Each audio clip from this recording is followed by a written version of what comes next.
ఓం నమ శివాయ. అందరికీ నమస్కారం అండి. ఈ వీడియోలో మనకి తొందరలో మహాశివరాత్రి అయితే రాబోతుంది కదండి. అందుకోసం మహాశివరాత్రి రోజు పూజ ఏ విధంగా చేయాలి, జాగరణ ఏ విధంగా ఉండాలి, ఉపవాసం ఎలా ఉండాలి, శివలింగానికి అభిషేకం ఎలా నిర్వహించుకోవాలి, ఒకవేళ ఇంట్లో శివలింగం లేని వారు అభిషేకం ఎలా నిర్వహించుకోవాలి, ఇంకా పూజా నియమాలు అన్నీ కూడా క్లియర్గా ఈ వీడియోలో అయితే మీకు ఎక్స్ప్లెయిన్ చేస్తానండి. అందుకని వీడియోని ఎవరు కూడా ఎక్కడ కూడా స్కిప్ చేయకుండా చివరి వరకు అయితే చూడండి. జన్మకో శివరాత్రి అని అంటారు. అంటే మనకున్నటువంటి ఈ జన్మలో ఒక్కసారైనా మనం ఈ మహాశివరాత్రి పర్వదినాన్ని ఆచరిస్తే మనం చేసినటువంటి పాపాలు అన్నీ కూడా నశించి మరుజన్మ లేకుండా చేస్తుందని అంటారు. మనకున్న ఈ జన్మలో ఒక్కసారైనా భక్తి శ్రద్ధలతో నియమ నిష్టలతో ఈ మహాశివరాత్రి పర్వదినాన్ని ఆచరిస్తే ఎంతో పుణ్యం కలుగుతుందండి.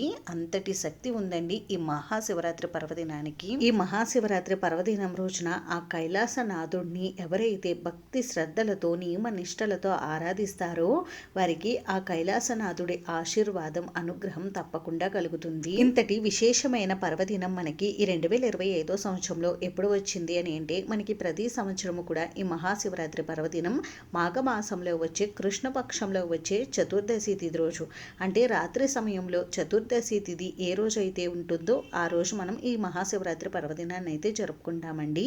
కాబట్టి మనకి 2025 సంవత్సరంలో మహాశివరాత్రి పర్వదినం 2025 ఫిబ్రవరి 26 బుధవారం రోజు అయితే వచ్చింది. మనకి ఈ సంవత్సరం మహాశివరాత్రి బుధవారం రోజు వచ్చిందండి. పూజకు కావలసిన పూజా సామాగ్రి, ఇంకా మనం పూజా రూమ్ ని ముందు రోజు అంటే మంగళవారం రోజు క్లీన్ చేసుకోకూడదు కాబట్టి సోమవారం రోజు మీరు పూజా మందిరాన్ని, పూజకు ఉపయోగపడే వస్తువులన్నింటినీ కూడా క్లీన్ చేసుకుని పెట్టుకోండి. అలాగే ఇంటికి మాప్ పెట్టుకోవడం అన్ని కూడా మీరు సోమవారం రోజు అయితే చేసుకోండి. లేదు మాకు సోమవారం కుదరదు అనుకునేవారు మీరు బుధవారం ఉదయమే చేసుకోవచ్చు. అంటే మీకు వీలుని బట్టి చేసుకోండి. ఇంకా ఈ మహాశివరాత్రి పర్వదినం రోజున సూర్యోదయానికంటే ముందుగానే నిద్ర లేచి ఇంటిని శుభ్రపరచు తల స్నానం ఆచరించాలి. ఈ రోజు నదీ స్నానం ఆచరిస్తే చాలా మంచిదండి. మీకు ఇంటి దగ్గరలో ఉన్నటువంటి పుణ్య నదుల్లో కానీ మీకు ఎక్కడ వీలు పడితే అక్కడ మీరు నదీ స్నానం అయితే ఆచరించండి. ఒకవేళ నదీ స్నానం ఆచరించడం కుదరలేని ఇంట్లోనే స్నానం ఆచరించే నీటిలో కొద్దిగా పసుపు వేసి గంగాని 3 సార్లు తలుచుకుని స్నానం ఆచరించండి. ఇలా చేయడం వల్ల నదీ స్నానం చేసినంత పుణ్య ఫలితం అయితే కలుగుతుంది. ఆ తర్వాత సాంప్రదాయమైనటువంటి వస్త్రాలు ఉతికినవి ధరించి మీరు ముందుగా నిత్య పూజను అయితే ఆచరించుకోవాలి. నిత్య పూజ కోసం పూజా మందిరాన్ని శుభ్రం చేసుకుని నిత్య పూజ ఆచరించాలి. ఈ పూజను మనం పూజా మందిరంలోనైనా నిర్వహించుకోవచ్చండి. లేదు అంటే ఇలా ప్రత్యేకంగా పీఠంలో ఏర్పాటు చేసుకునైనా చేసుకోవచ్చు. మీకు ఎలా వీలు ఉంటే ఆ విధంగా అయితే చేసుకోండి. నేనైతే ఇక్కడ ఈ పూజను ప్రత్యేకంగా పీఠంలో ఏర్పాటు చేసి అయితే చేస్తున్నాను. స్వామివారికి పూజ ఎక్కడైతే నిర్వహించుకోవాలి అనుకుంటారో అక్కడ ముందుగా పసుపుతో అలికి బియ్య పిండితో ముగ్గు పెట్టుకోవాలి. ఆ తర్వాత ఒక పీటకు కూడా పసుపు రాసి బియ్య పిండి కుంకుమతో బొట్లు పెట్టుకుని పీటను కూడా అందంగా అలంకరించుకోవాలి. ఆ తర్వాత స్వామివారి చిత్రపటం ప్రతి ఒక్కరింట్లో కూడా ఉండాలి కూడా. స్వామి అమ్మవారిలో శివ కుటుంబం ఫోటో ప్రతి ఇంట్లో తప్పనిసరిగా ఉండాలండి. ఆ ఫోటోని తీసుకుని ఆ ఫోటోను కూడా శుభ్రపరచుకుని ఫోటోకు కూడా గంధం కుంకుమ బొట్లు పెట్టి ఫోటోను అందంగా అలంకరించుకోవాలి. ఆ తర్వాత పీట పైన ఏదైనా తెలుపు రంగు క్లాత్ కానీ నీలం రంగు క్లాత్ కానీ వేసి ఆ క్లాత్ పైన ఒక 3 గుప్పిళ్ళ వరకు బియ్యాన్ని పోసి ఆ బియ్యం పైన కొద్దిగా పసుపు కుంకుమలను ఉంచి స్వామివారి చిత్రపటాన్ని పెట్టుకుని స్వామివారిని తెలుపు రంగు పుష్పాలతో అందంగా అలంకరించుకోవాలి. అలాగే మీ దగ్గర ఉన్నటువంటి పువ్వుల మాలలతోటి వస్త్రమాలలతోటి స్వామివారి ఫోటోను అందంగా అలంకరించండి. ఆ శివయ్యను మనం ఏ పువ్వులతోనైనా పూజించుకోవచ్చండి. మొగలి పువ్వులు, సంపంగి పువ్వులతో తప్ప మిగిలిన పువ్వులన్నిటితోటి స్వామివారిని పూజించుకోవచ్చు. ముఖ్యంగా స్వామివారికి తెలుపు రంగులో ఉండేటటువంటి పువ్వులు అంటే చాలా ఇష్టం అండి. అందుకని తెలుపు రంగు పుష్పాలతో పూజించడానికి చూడండి. అలాగే ఈ రోజు స్వామివారికి తప్పకుండా అభిషేకం చేయాలండి. శివుడికి అభిషేకం చేస్తే చాలా ఇష్టం. అందుకని మీ దగ్గర ఏదైనా శివలింగం ఉంటే పూజలో తప్పనిసరిగా పెట్టుకోండి. ఒకవేళ మీ దగ్గర శివలింగం లేకపోతే రుద్రాక్ష కూడా స్వామి స్వరూపమే కాబట్టి మనం రుద్రాక్షకు కూడా అభిషేకం చేసుకోవచ్చండి. శివలింగాన్ని మనం మన చేతులతో మనమే స్వయంగా తయారు చేసుకోవచ్చండి. మట్టితో కానీ, అన్నంతో కానీ, లేదు అంటే బియ్య పిండితో కానీ ఇలా వేటితోనైనా మనం శివలింగాలను తయారు చేసుకోవచ్చు. శివలింగాన్ని ఎలా తయారు చేసుకోవాలి అనేది కూడా మన ఛానల్లో చాలా వీడియోలు అయితే ఉన్నాయండి. అవి చూడండి. వీటితో శివలింగం చేసుకోవచ్చు అనేది. అలా మీరు శివలింగాన్ని తయారు చేసుకుని ఈ రోజు పూజలో పెట్టుకుని స్వామివారికి అభిషేకం చేసి పూజ చేసుకోండి. చాలా మంచిది. ఇంకా ఈ మహాశివరాత్రి పర్వదినం రోజున చాలా మంది పూజలో అఖండ దీపారాధన చేసి పూజ చేసుకుంటారండి. అలాగే కొద్దిమంది కొబ్బరికాయ దీపం, ఇంకా రుద్రాక్ష దీపం, ఇలా కొన్ని స్వామివారికి ఇష్టమైనటువంటి దీపాలన్నీ కూడా పూజలో పెట్టుకుని దీపారాధన చేస్తూ ఉంటారు. అయితే మీకు ఎన్ని దీపాలు పెట్టుకోవాలన్నా పెట్టుకోవచ్చండి పూజలో. అంటే 2 కానీ 3 కానీ 5 కానీ ఇలా ఈ సంఖ్యలో ఎన్ని దీపాలైనా పెట్టుకోవచ్చు. స్వామివారికి ఎంతో ప్రీతికరమైన దీపం నారికేల దీపం కదండి. ఈ నారికేల దీపాన్ని ఎలా పెట్టుకోవాలో ఇక్కడ చూపిస్తున్నాను చూడండి. దీపాన్ని పెట్టుకోవడం కోసం ఒక ఇత్తడిది కానీ రాగిది కానీ వెండిది కానీ ప్లేట్ తీసుకోండి. ఆ ప్లేట్కి చందనం కుంకుమ బొట్లు పెట్టుకుని ఆ ప్లేట్లో ఒక 3 గుప్పిళ్ళ వరకు బియ్యాన్ని పోసి ఆ బియ్యం పైన కొద్దిగా పసుపు కుంకుమని ఉంచి ఇప్పుడు ఒక కొబ్బరికాయని తీసుకుని స్వామివారికి నమస్కారం చేసుకుని ఆ కొబ్బరికాయని 2గా పగలగొట్టి ఒక చిప్పనైతే తీసుకోవాలండి. మనకి తోక భాగంలో 3 కళ్ళు ఉండి చిప్ప ఉంటుంది కదండి, ఆ కొబ్బరి చిప్పనైతే తీసుకోవాలి. ఆ కొబ్బరి చిప్పకి పసుపు రాసి ఈ విధంగా బొట్టు పెట్టుకోవాలి. గంధం కుంకుమ బొట్లు పెట్టుకుని ఆ కొబ్బరి చిప్పను మనం ఈ బియ్యం పైన ఈ విధంగా పెట్టుకోవాలండి. ఆ తర్వాత ఈ కొబ్బరి చిప్పలోకి ఆవు నెయ్యి కానీ నువ్వుల నూనె కానీ పోసుకోవాలి. ఆవు నెయ్యితో దీపారాధన చేస్తే చాలా మంచిదండి. ఆవు నెయ్యి లభించకపోతే అప్పుడు నువ్వుల నూనె కానీ కొబ్బరి నూనె కానీ తీసుకోండి. ఆ తర్వాత 2 ఒత్తుల్ని ఒక ఒత్తులా చేసి ఇలా 3 ఒత్తుల్ని అయితే మనం ఈ కొబ్బరి చిప్పలో అయితే వేసుకోవాలండి. ఒత్తులు కూడా మనం ఉత్తరాన్ని చూసే వైపుగా, ఈశాన్యాన్ని చూసే వైపుగా, ఇంకా తూర్పు వైపు చూసే విధంగా అయితే వేసుకోవాలి. ఇక్కడ వీడియోలో చూపిస్తున్నాను కదండి, ఆ విధంగా అయితే మీరు ఒత్తులను వేసుకుని పెట్టుకోండి. ఈ దీపారాధన కోసం మనం వాడినటువంటి కొబ్బరి చిప్పను అయితే ఉపయోగించకూడదండి. అంటే మనం స్వామివారికి నివేదించినటువంటి కొబ్బరికాయని ఉపయోగించకూడదు. అప్పటికప్పుడు మనం కొబ్బరికాయని పగలగట్టి ఆ కొబ్బరి చిప్పల్లో ఒక చిప్పని తీసుకుని మాత్రమే దీపారాధన చేయాలి. దీపారాధన పెట్టిన తర్వాత మిగిలిన కొబ్బరి చిప్పను స్వామివారికి నైవేద్యంగా సమర్పించాలండి. ఈ విధంగా నారికేల దీపాన్ని అయితే పూజలో పెట్టుకోవాలి. ఇక రుద్రాక్ష దీపం ఏ విధంగా పెట్టుకోవాలి అనేది ఇక్కడ చూపిస్తున్నాను. అందుకోసం ఒక ప్లేట్ తీసుకుని అందులోకి కొద్దిగా బియ్య పిండిని అయితే తీసుకోండి. మనం ఈ దీపారాధన కోసం ఒక పిండి ప్రమిదను అయితే తయారు చేసుకోవాలి. ఈ బియ్య పిండిలోకి కొద్దిగా ఆవు నెయ్యి, కొద్దిగా బెల్లం తురుము వేసుకుని ఆవు పాలు కానీ వాటర్ కానీ వేసుకుని ముద్దలా కలుపుకోవాలి. ఇలా మనం ముద్దలా కలుపుకుని దీంతో పిండి ప్రమిదను అయితే తయారు చేసుకోవాలండి. అంటే ఈ పిండిని కలిపి మనం ఒక అరగంట పాటు కానీ 10 నిమిషాల పాటు కానీ పక్కన పెట్టుకోవాలి. అప్పుడే మనకి పిండి బాగా నాని ప్రమిదకి ఎక్కడా కూడా పగుళ్ళు లేకుండా ప్రమిద నీట్ గా వస్తుందండి. ఇలా ప్రమిదను తయారు చేసుకుని ఈ ప్రమిదకు చందనం కుంకుమ బొట్లు అయితే పెట్టుకుని ప్రమిదను అందంగా అలంకరించుకోవాలి. నేను ఇక్కడ ఈ ప్రమిద పైన స్వామివారి నామం అయితే వేసుకుని పెట్టుకుంటున్నానండి. మీకు ఈ విధంగా మీరు బొట్లు పెట్టుకోగలదమా అనుకుంటే పెట్టుకోండి, లేదు అంటే మీకు ఏ విధంగా వస్తే ఆ విధంగా మీరు బొట్లు అయితే పెట్టుకోండి. ఈ విధంగా రుద్రాక్ష దీపారాధన కోసం పిండి ప్రమిదను అయితే సిద్ధం చేసుకున్నామండి. ఇప్పుడు ఒక ఇత్తడిది కానీ రాగిది కానీ వెండిది కానీ ప్లేట్ తీసుకుని ఇందులో కూడా 3 గుప్పిళ్ళ వరకు బియ్యాన్ని పోసి ఈ బియ్యం పైన కూడా కొద్దిగా పసుపు కుంకుమలు ముంచి ఇప్పుడు మీ దగ్గర ఉన్నటువంటి రుద్రాక్షలను ఈ బియ్యం పైన పెట్టుకుని ఈ రుద్రాక్షల పైన మీరు దీపాన్ని అయితే పెట్టుకోవాలండి. నా దగ్గర ఒక్క రుద్రాక్ష మాత్రమే ఉంది, అందుకని నేను ఈ విధంగా రుద్రాక్షను అయితే పెట్టుకున్నాను. మీ దగ్గర ఎన్ని రుద్రాక్షలు ఉన్నా మీరు అన్ని రుద్రాక్షలు కూడా ఈ బియ్యం పైన పెట్టుకుని ఆ రుద్రాక్ష పైన మీరు ఈ దీపాన్ని అయితే పెట్టుకోవచ్చండి. ఈ దీపంలో కూడా ఆవు నెయ్యి కానీ నువ్వుల నూనె కానీ కొబ్బరి నూనె కానీ పోసి 3 ఒత్తులను ఒక ఒత్తులా చేసి వేసి మీరు దీపాన్ని అయితే సిద్ధం చేసుకోవాలి. ఈ దీపాన్ని కూడా మీ దగ్గర ఉన్నటువంటి పువ్వులతో అందంగా అలంకరించుకోండి. ఈ రుద్రాక్ష దీపారాధన చేయడం వలన ఆ ముక్కంటి అనుగ్రహంతో పాటుగా మనకు ఉన్నటువంటి కష్టాలు బాధలు అన్ని కూడా తొలగిపోతాయండి. ఈ దీపారాధన కూడా ప్రతి ఒక్కరు కూడా చేయవచ్చు. ఇంకా మహాశివరాత్రి రోజున పూజలో అఖండ దీపారాధన ఏ విధంగా చేయాలి అని అంటే, అఖండ దీపారాధన చేయడం కోసం ఒక ఇత్తడిది కానీ రాగిది కానీ వెండిది కానీ లేదు అంటే ఇలా తమలపాకు కానీ తీసుకుని ఈ తమలపాకు పైన 3 గుప్పిళ్ళ బియ్యాన్ని కానీ ధాన్యాన్ని కానీ పోసి వీటిపైన కొద్దిగా పసుపు కుంకుమలు ఉంచి ఒక పెద్ద మట్టి ప్రమిదను అయితే తీసుకోవాలండి. మీరు ఇత్తడి ప్రమిద కూడా తీసుకోవచ్చు. ఈ అఖండ దీపారాధన చేయడం కోసం ఈ ప్రమిదకు పసుపు రాసి గంధం కుంకుమ బొట్లు పెట్టి ఈ ధాన్యం పైన ఈ విధంగా పెట్టుకోవాలి. ఆ తర్వాత ఈ ప్రమిదలోకి నిండుగా ఆయిల్ అయితే పోసుకోవాలండి. నువ్వుల నూనె కానీ కొబ్బరి నూనె కానీ వేసుకోండి. ఆ తర్వాత ఒక అఖండ దీపం వత్తి వేసుకుని అఖండ దీపాన్ని అయితే సిద్ధం చేసుకోవాలండి. అఖండ దీపం మనం మట్టి ప్రమిదలో పెట్టినప్పుడు ఈ మట్టి ప్రమిదని కొద్దిసేపు వాటర్లో నానబెట్టుకోవాలండి. అలా చేయడం వల్ల మనకి ఈ ప్రమిద నూనె ఎక్కువ పీల్చకుండా ఉంటుంది. ఇంకా దీపారాధన కోసం మనం ఏ నూనెను ఉపయోగిస్తే మనం అఖండ దీపం కొండెక్కే వరకు కూడా అదే నూనెను ఉపయోగించాలండి. అంటే ఒకసారి నువ్వుల నూనె, ఒకసారి కొబ్బరి నూనె, అలా కాకుండా మీరు నువ్వుల నూనెతో చేస్తే నువ్వుల నూనెతోటి ఈ అఖండ దీపారాధన అయితే చేసుకోండి. ఈ అఖండ దీపాన్ని కూడా మీ దగ్గర ఉన్నటువంటి పువ్వులతో అందంగా అలంకరించుకోండి. ఇంకా మనం ఏ పూజ చేసినా ప్రథమ పూజ గణపతికి చేస్తాం కాబట్టి పూజలో తప్పనిసరిగా గణపతిని కూడా పెట్టుకోండి. గణపతి విగ్రహం ఉంటే విగ్రహాన్ని పెట్టుకోండి, లేదు అంటే పసుపుతో గణపతిని తయారు చేసుకుని పూజలో పెట్టుకోండి. ఇలా పూజ కోసం అన్ని కూడా సిద్ధం చేసుకున్న తర్వాత ఇప్పుడు కొద్దిగా జవాది పౌడర్ ని తీసుకుని పూజా పీట పైన అక్కడక్కడ కూడా కొద్దిగా వేసుకోండి. ఇలా చేయడం వల్ల మనకి పూజా పీట అంతా కూడా మంచి సువాసన అయితే వస్తుందండి. ఆ తర్వాత ముందుగా దీపారాధన అయితే చెయ్యండి. ముందుగా మనం ఇత్తడి కుందుల్లో దీపారాధన అయితే చెయ్యాలి. అయితే మనం పూజలో ఇన్ని దీపాలు తప్పనిసరిగా పెట్టాలా అని అంటే మీకు నచ్చితే పెట్టుకోండి, లేదు అంటే 2 దీపాలు పెట్టుకునైనా మీరు పూజ చేసుకోవచ్చు. లేదండి మేము నారికేల దీపం ఒకటి పెట్టుకుని పూజ చేసుకుంటామంటే అలా కూడా చేసుకోవచ్చు. మీరు ఏ ఏ దీపం పెట్టుకుని పూజ చేసుకోవాలనుకుంటే ఆ దీపాన్ని అయితే పూజలో పెట్టుకుని స్వామివారికి పూజను నిర్వహించుకోండి. కానీ పూజలో మీరు అఖండ దీపం పెట్టుకున్నప్పుడు కొన్ని నియమాలు అయితే పాటించాలండి తప్పనిసరిగా. ఆ నియమాలు ఏమిటనేవి నేను నెక్స్ట్ అయితే చెప్తాను. ముందుగా దీపారాధన చేసి దీపం దగ్గర 2 అక్షంతలు పుష్పాలు ఉంచి దీపలక్ష్మికి నమస్కారం చేసుకోండి. ఆ తర్వాత ఆచమనం చేసుకుని సంకల్పం చెప్పుకుని కలసారాధన చేసుకోవాలి. పంచపాత్ర గ్లాసుకు గంధం కుంకుమ బొట్లు పెట్టి 2 అక్షంతలు పుష్పాన్ని తీసుకుని పంచపాత్ర గ్లాసులో వేసి పుణ్యనదుల పేర్లన్నీ కూడా చెప్పుకుని ఆ నీటిని పుష్పంతో కలిపి ఆ నీటిని పూజా ద్రవ్యముల పైన మన పైన అన్నిటా కూడా చిలకరించుకోవాలండి. ఆ తర్వాత ముందుగా గణపతి పూజను అయితే నిర్వహించుకోవాలి.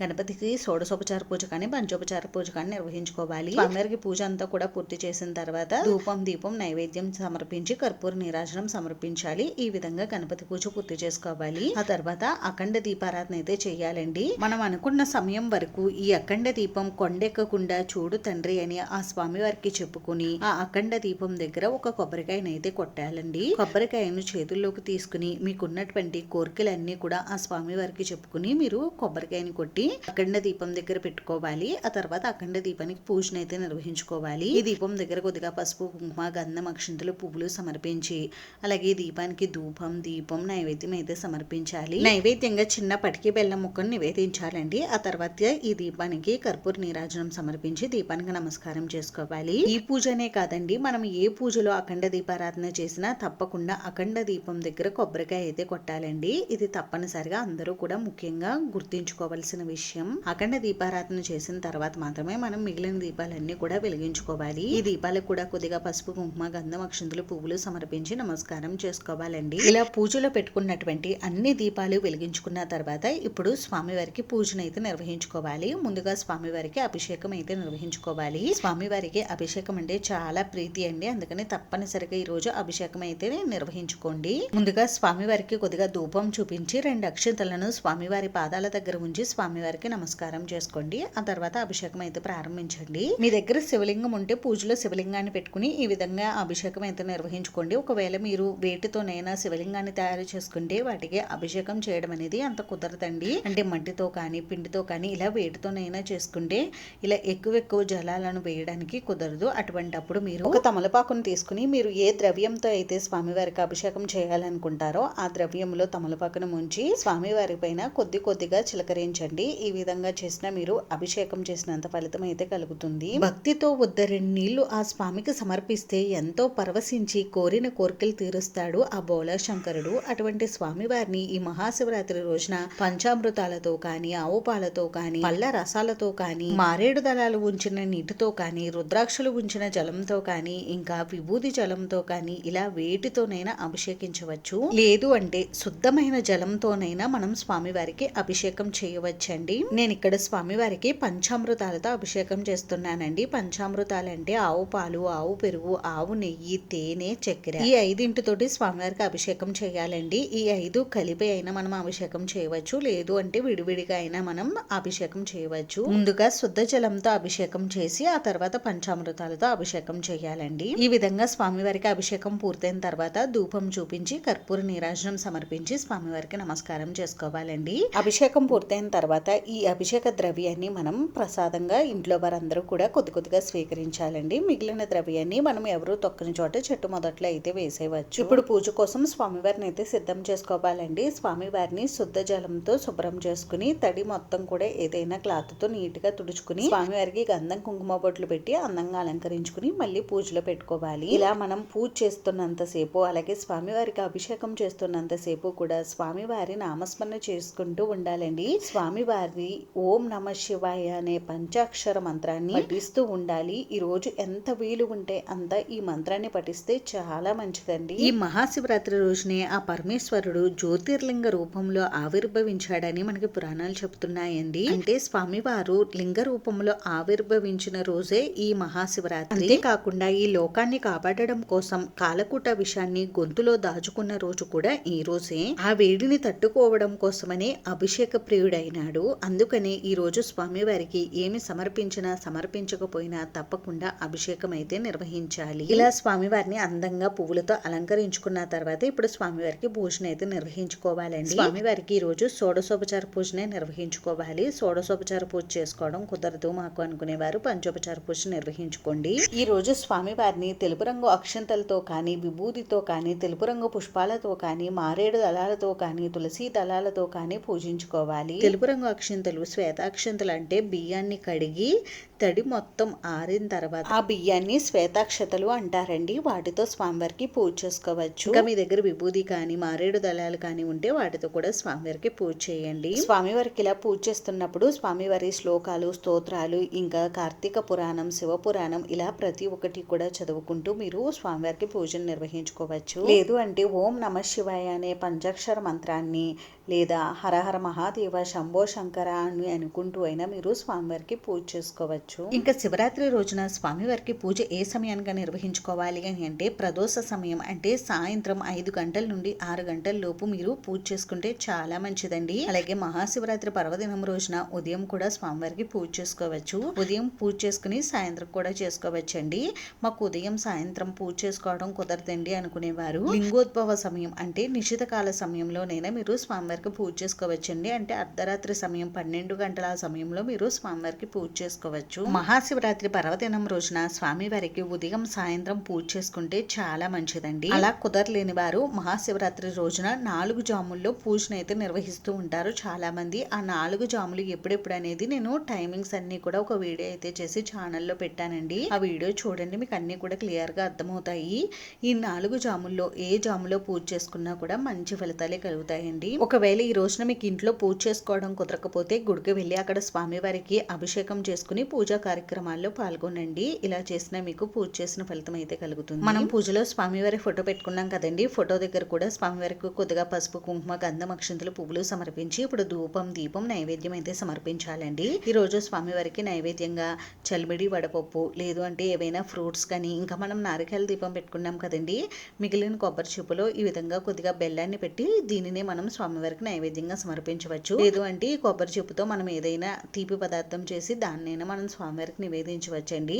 ఈ రోజు స్వామివారికి మీకు శక్తిని బట్టి ఏ నైవేద్యాలైనా తయారు చేసి మీరు స్వామివారికి నివేదించవచ్చు. అలాగే ఈ రోజు స్వామివారికి తప్పకుండా తాంబూలం, నారికేలం కూడా సమర్పించాలి. తర్వాత సాంబ్రాణి ధూపం చూపించి కర్పూర నీరాజనం అయితే సమర్పించాలండి. స్వామివారికి కర్పూర నీరాజనం సమర్పించేటప్పుడు ఇలా చంద్రాకారంలో మనం స్వామివారికి హారతిని అయితే సమర్పించాలి. ఆ తర్వాత 2 అక్షంతలను, పుష్పాలను తీసుకుని స్వామివారి పాదాల దగ్గర ఉంచి స్వామివారికి శిరస్సు వంచి నమస్కారం చేసుకోండి. ఈ విధంగా మహాశివరాత్రి రోజున స్వామివారికి పూజను అయితే నిర్వహించుకోవాలి. ఈ విధంగా పూజ చేసుకున్న తర్వాత ఈ మహాశివరాత్రి రోజున ఉపవాసం, జాగరణ ఏ విధంగా ఉండాలి అని అంటే మనకి ఈ సంవత్సరం శివరాత్రి పర్వదినం ఫిబ్రవరి 26 బుధవారం రోజు వచ్చిందండి. బుధవారం ఉదయం స్వామివారికి పూజ చేసుకుని బుధవారం ఉదయం నుండి ఉపవాసం ఉండి 27 గురువారం ఉదయం వరకు ఉపవాసం అయితే ఉండాలండి. అంటే మరీ కటిక ఉపవాసం ఉండవలసిన అవసరం లేదండి. ఏవైనా పండ్లు కానీ, పాలు కానీ, ఫ్రూట్ జ్యూసెస్ కానీ, ఏదైనా లిక్విడ్ ఫుడ్ తీసుకుంటూ మనం ఉపవాసం అయితే ఉండవచ్చు.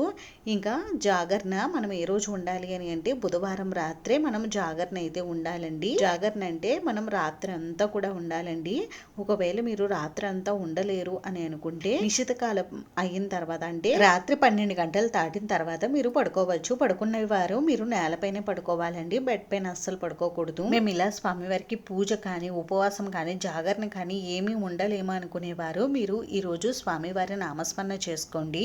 అయితే ఉపవాసం, జాగరణ ఉన్న వాళ్ళు మాత్రమే పూజ చేయాలా అంటే అలాంటిది ఏమీ లేదండి.